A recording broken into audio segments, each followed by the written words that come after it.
Hi everyone, welcome back to 5 Minutes with Dr. Gundere. So we spoke about delegation the last time, and today we're going to talk about principles of effective delegation. So yes, every leader must develop delegation skills, but what are the principles surrounding effective delegation? Number one is effective communication.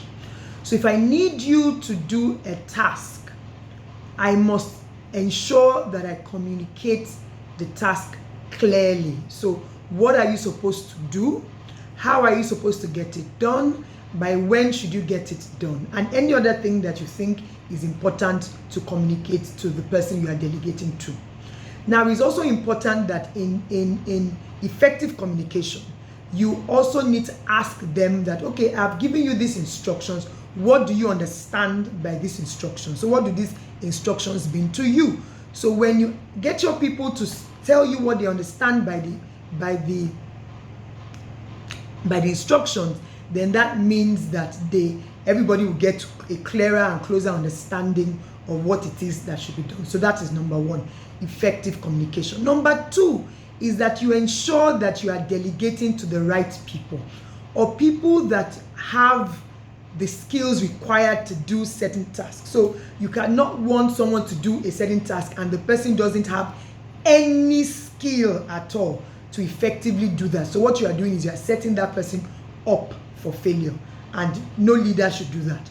So you ensure that the people that you are delegating to a large extent have the skills and the access and the exposure necessary for them to carry out that task effectively. And that is where your continuous professional development within your organization is fundamental.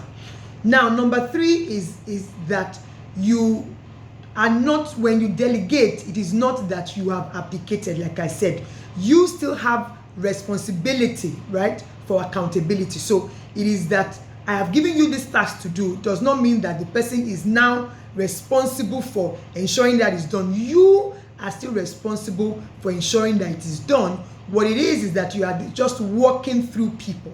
You are just walking through people. So don't hand over that task and go away. You need to hand over that task and ensure that you are keeping an eye. Taking us to number four. Number four is that you must check in.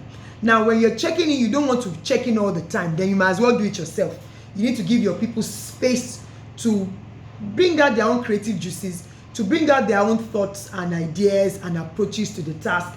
And of course, that would also help. So it is not that you are breathing down their necks and you are there over, it is that you've given them that task to do, and you have created a system or a process around how it should be done. So for example, I've given you a task to do, and I'm telling you that, okay, we're going to meet every Friday by 9 a.m. to discuss the progress, right? And I expect that you send me progress report every Thursday, so you need to create a structure and a system around that. That is not about you micromanaging or breathing down someone's, neck after you have delegated the task. You might as well just take your task back and get it done by yourself.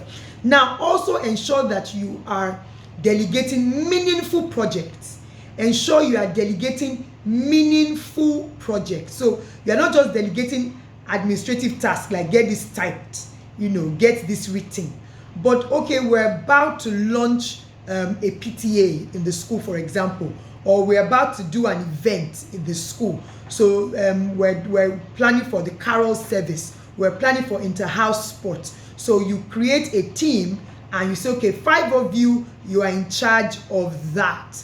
Right? So they have that responsibility, to go as creative. When you ask me to type something, I don't know how creative I can be with that, right? So remember that we are also delegating tasks that are on the leadership level. So things that I am supposed to be doing, but because of the 80-20 principles and because I need to focus on the top 20% that will generate, all that progress, I'm asking you to do it. So it is not administrative task. It's not go down the road and come back. It is real meaningful projects that when they are done with the projects and they are successful, guess what? They would feel a measure of success. There will be a measure of success. And they can also point to that to say, guess what? This team got that done and it was a successful endeavor. So I think that is also important for us to think about, right? And last but not the least is that you show faith and you trust your people. We spoke about that as well. Trust your people. Have faith in them. If they are going in the wrong direction, bring them back into the right direction. And if they're on the right direction and they're doing great things, remember to give them feedback, to praise them and say, you are doing the right thing. Remember that the importance of delegation is that we begin to have people in our organization that can do things as well as we can, or even better. And every organization that wants to be successful will ensure that they have a system in place to create more leaders. Have a good time.